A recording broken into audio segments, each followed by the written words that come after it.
रक्स करते हुए मैं तुझको मनाया करती, धूल होती तो कभी धूल उड़ाया करती।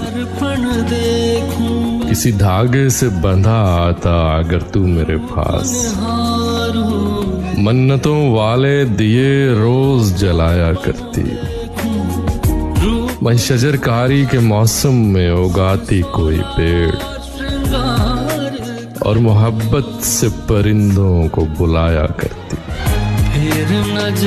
पूछता मुझसे अगर कोई मुरादें सारी, मैं तेरा चेहरा तेरा नाम बताया करती। झील के सूखते पानी को दिलासे देती और बारिश के लिए अश्क बहाया करती।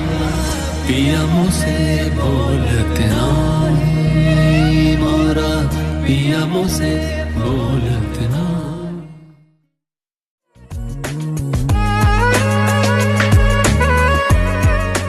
रक्स करते हुए मैं तुझको मनाया करती, धूल होती तो कभी धूल उड़ाया करती।